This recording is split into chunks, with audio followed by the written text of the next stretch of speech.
Hi மக்களே, திண்டுக்கல் மாவட்டம் சிறுமலை கிராமத்தில் வசிக்கிறேன். நான் ஒரு சிறிய விவசாயி. இது பாருங்க, சிறுமலை விவசாயி யாருக்கெல்லாம் பிடிக்குமோ சப்ஸ்கிரைப் பண்ணிடுங்க.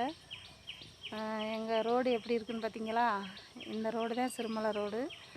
காலையில் 4 மணிக்கு எழுந்திரிச்சு சமைச்சு சாப்பிட்டுட்டு பிள்ளைங்களுக்கு சாப்பாடு கொண்டுக்கிட்டு காட்டுக்கும் சாப்பாடு எடுத்துக்கிட்டு வந்து இன்னைக்கு பஸ்ஸை விட்டு இறங்கி வரும்போதே ஆர்சிஎம் வியாபாரம் பண்ணுறேன். ஆர்சிஎம் ப்ராடக்ட் எல்லாமே வந்து சிறுமலை ஃபுல்லாக கொடுத்துருக்கேன்.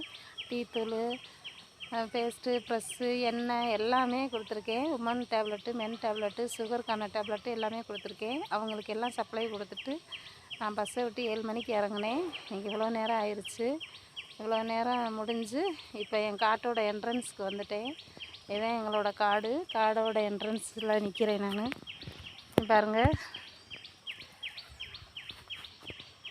தண்ணியை பார்த்தீங்களா? தண்ணி போகுதா? சிறுமலையில் வந்து தண்ணி வந்து இந்த மாதிரி ஆற்றுல போய்கிட்டே இருக்கும் எப்பயுமே. உங்களுக்கு பிடிச்சிருக்கா? பாருங்கள், இதெல்லாம் தோட்டங்க. பக்கத்தில் சைடில் ஃபுல்லாக இந்த சைடு தோட்டம் இருக்கும். நாங்கள் இவ்வளோ நேரம் ஆயிடுச்சு வியாபாரம் முடிச்சுட்டு வர்றதுக்கு. வியாபாரம் முடிச்சுட்டு கிளம்பி வந்துட்டேன். எங்கள் வீட்டுக்காரர் முன்னாடி போயிட்டார். நான் இவ்வளோ தூரம் வியாபாரம் பண்ணிவிட்டு வந்துக்கிட்டு இருக்கேன். எங்கள் காடு என்ட்ரன்ஸ் இது. இப்போ பாருங்கள், காட்டுக்கு வந்துக்கிட்டு இருக்கேன். நான் போய் காய் எடுக்கணும், சவுச்ச காய் எடுக்கணும்.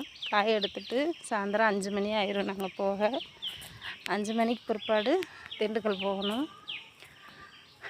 போய் சமைக்கணும். சமைச்சு சாப்பிட நைட் 10 மணி ஆயிரும். சிறுமலையோட விவசாயியோட வாழ்க்கையை பாருங்கள் எவ்வளோ கஷ்டம்னு.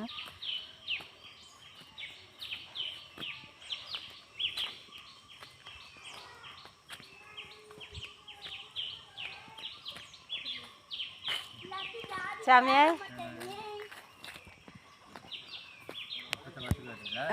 சரி. ஓய், காட்டுக்கு வந்துட்டோம். ஐயோ, இங்கே பாருங்க, வேற பேத்தியெல்லாம் வந்து ஒடியாடுறாங்க. ஒடியாடா ரத்தியா, நீ ஒடியாங்கடி. இதுதான் எங்களோட வீடு. பாருங்க, வீட்டுக்கு வந்துட்டோம். இன்னும் கீழே போக மணி 6 மணி ஆயிரும்.